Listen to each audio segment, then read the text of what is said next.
Welcome to my channel. It's Sandy Wiley, and this is a mental health channel, and we talk about all kinds of things for better mental health diagnoses, symptoms, and how to deal with it for a better life. And I did a Carl Jung archetype series, and now I'm doing personality disorder series.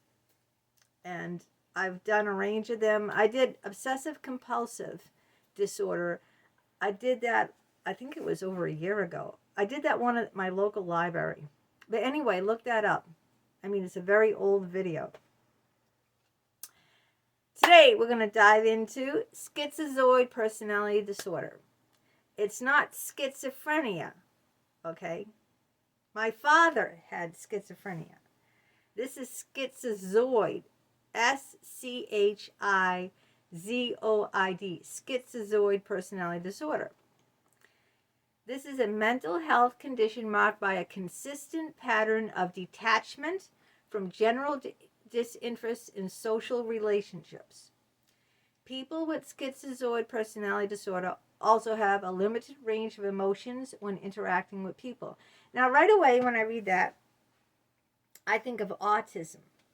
A lot of these disorders, just like borderline personality disorder, which I have been diagnosed with, and histrionic personality disorder, which I just did in my last video, those two are like very, very similar. This is very similar to autism, the more and more I read about it, and I did do a little reading before this video, that detachment from people, that limited range of emotion.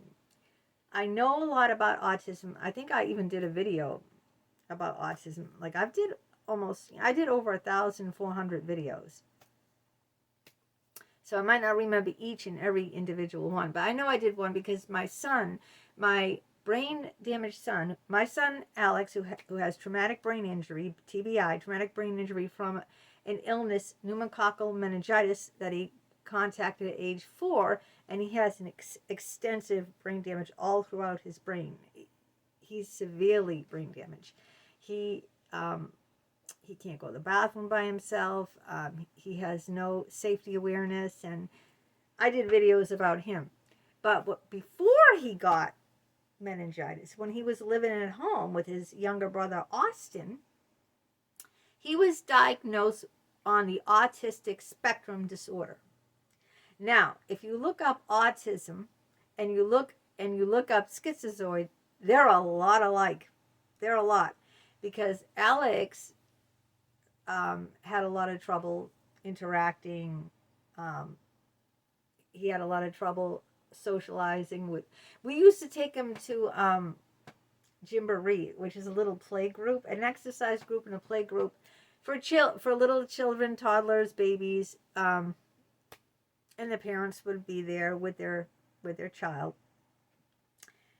And he would not notice any of the other children around him. When I brought him to the playground during the week, he would play by himself, and he wouldn't even notice the other kids could be right there, and he was like they were invisible to him.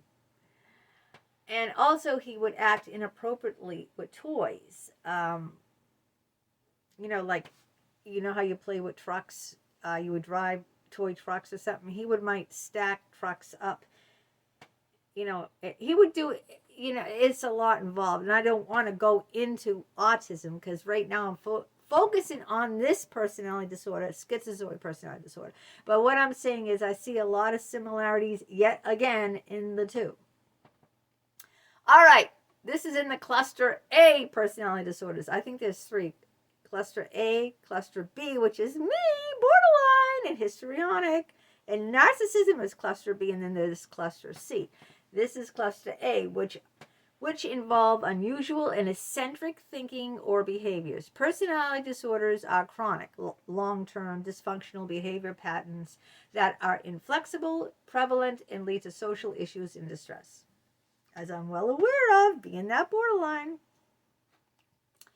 People with schizoid personality disorder may seem aloof, disengaged, and distant. They often don't realize their behavior is unusual or problematic.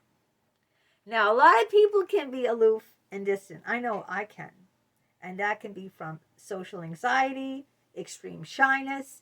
That has nothing to do with being schizoid. So, see, you can have some of the symptoms of these disorders. It does not mean that you have these disorders, okay? You really have to be diagnosed by a trained professional doctor who has a doctorate degree, a doctor. You can't just like Google these things and go, oh, guess what?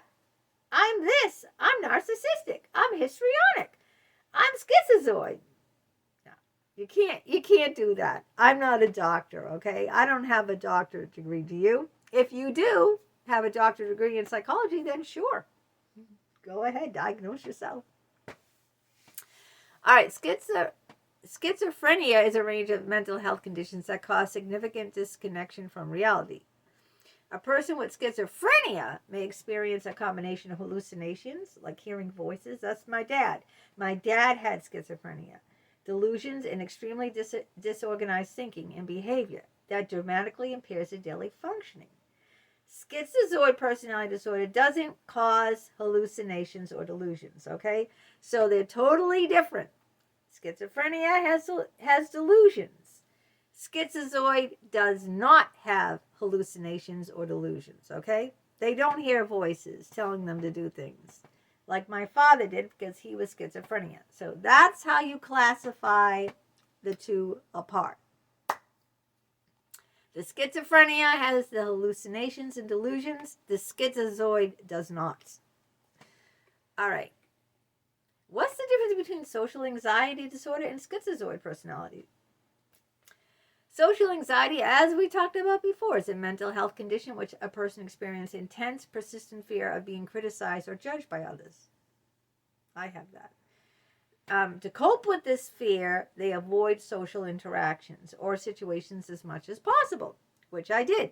I never went to family get-togethers with my in-laws. To this day, my husband won't recognize that.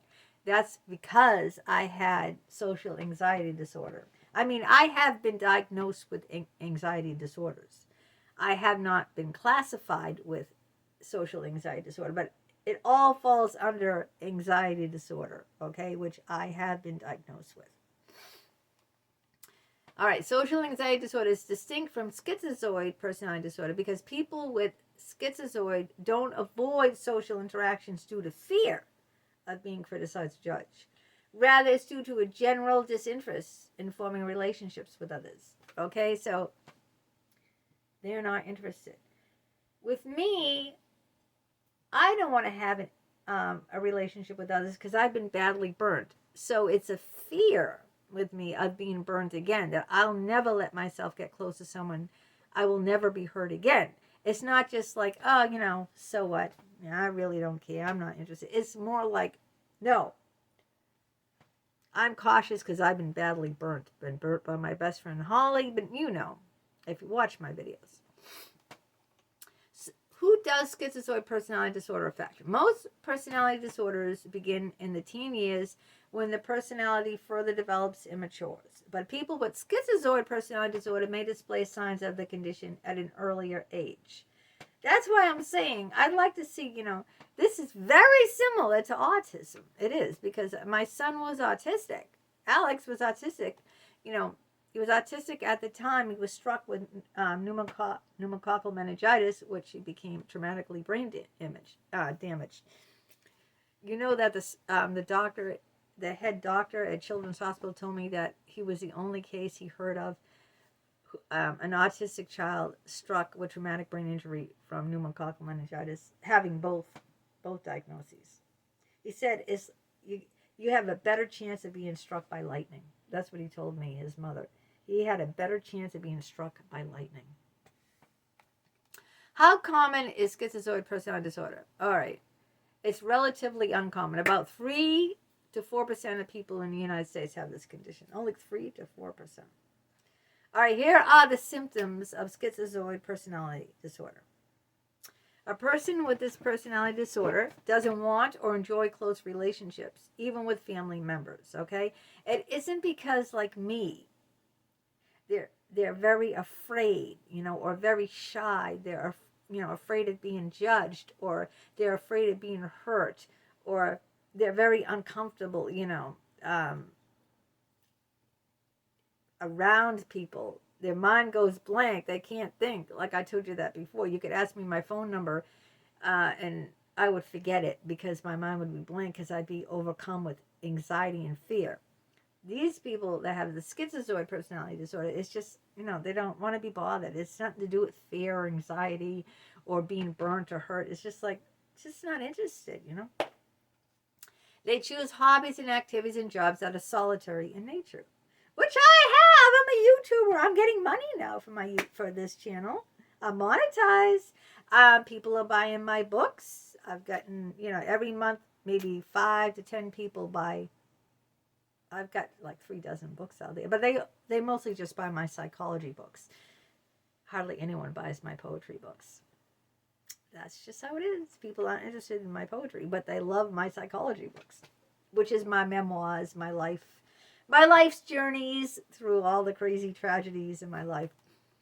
They choose hobbies and activities. Yeah, I said that. Has little or no desire for sexual activity. Well, now, I really am not. I don't have a big sex drive. But when I'm in love with someone, whoa, whoa, whoa. Oh, yeah. I got a high sex drive. When I'm in love with someone.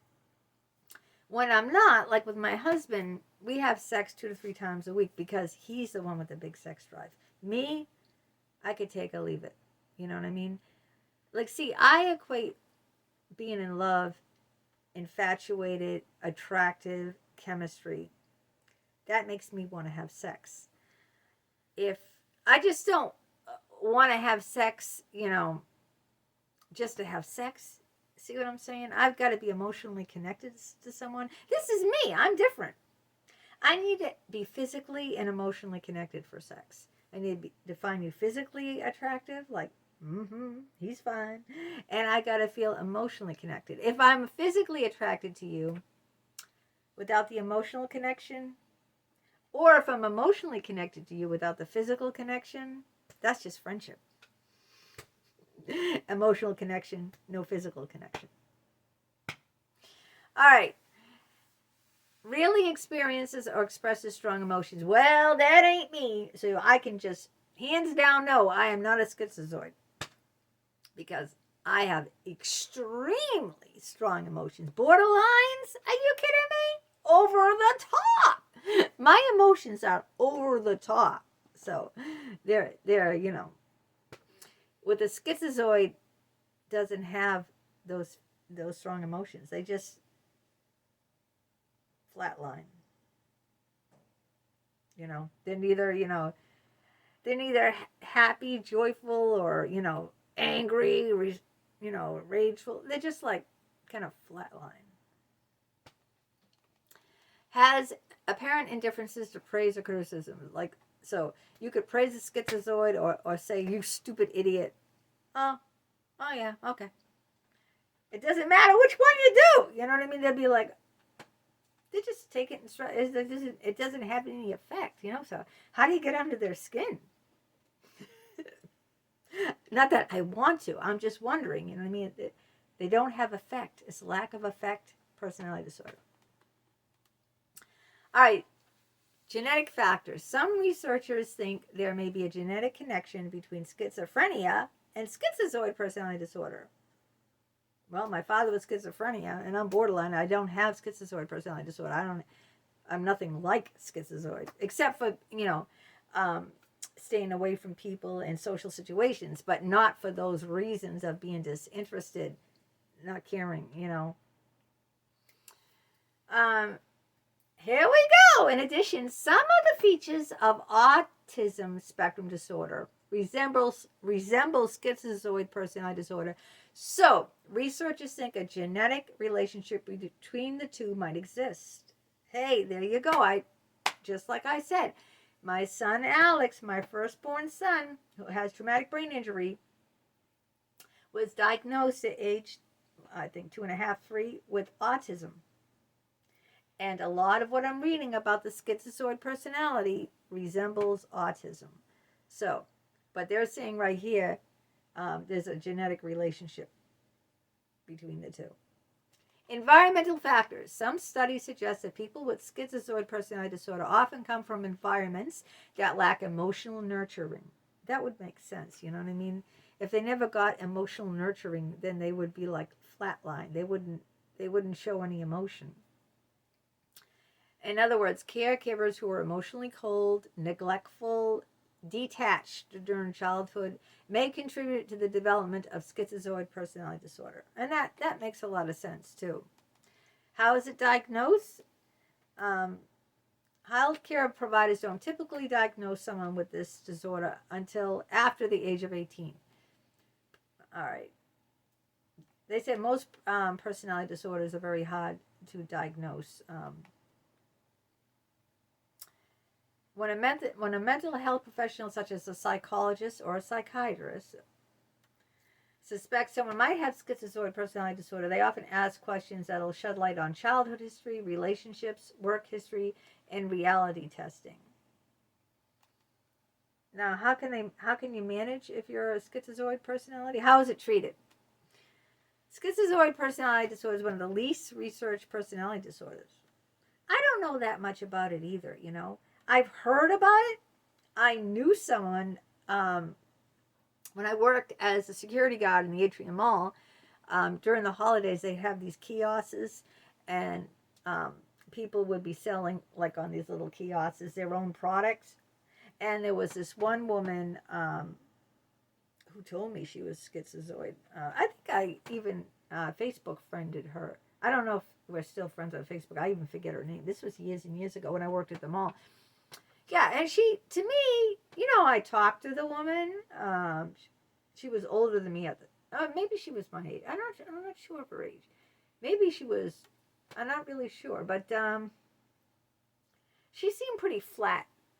And that's how, you know, a person with schizoid would probably come across as flat. You know, that's how she just appeared to me. But other than seeming like flat, I didn't notice really any difference in her than anyone else, any other people around me.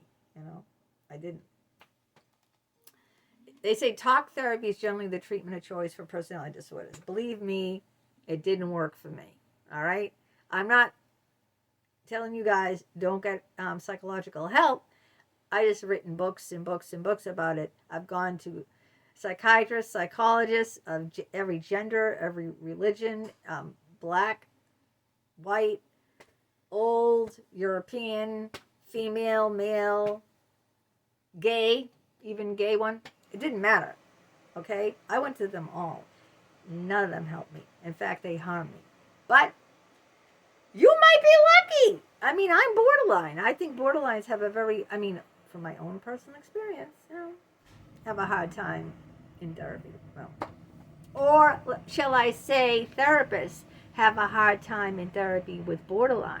I think that's more accurate. Instead of throwing myself under the bus, I think I should say that. All right, let's see. It says this may be difficult for people with schizoid personality disorder for talk therapy because they tend to intellectualize and distance themselves from emotional experiences. Since they lack interest in other people, they may not be motivated to change. I don't think it's just true with schizoids. I think, hey, you know what? Most of us, it's very hard for us to change. So they're saying that, well, there's family therapy. Often people with schizoid personality disorder come to treatment as a request of family members. In some cases, family therapy may be helpful for understanding the family's expectations for relationships and addressing any behaviors. There's group therapy, and then there's all this other things, you know. So, what do you think? Do you know anyone with schizoid? I mean, I wasn't that, you know, fully aware. I mean, I heard about it, and like I said, when I worked at the mall, I knew someone who had it because she told me. I don't know how it came up in conversation, because I certainly didn't tell anyone I work with I'm a borderline. I didn't start saying these things until after, I went after I left the 9 to 5 conventional jobs and started working on my own, getting my own paycheck, doing OnlyFans, the pornography. I was getting paid like $150 a week doing pornography and writing my books, which I don't get much big money. And since I broke away from my in-laws, from the 9 to 5 conventional work, now I come out and say it. But when I was working at at the mall or these other places, I would never say, "Oh yeah, I'm a borderline." But she told me she was schizoid. That's how I knew. I don't know how it came up in the conversation. I think she said she was hospitalized. That's where she met her boyfriend.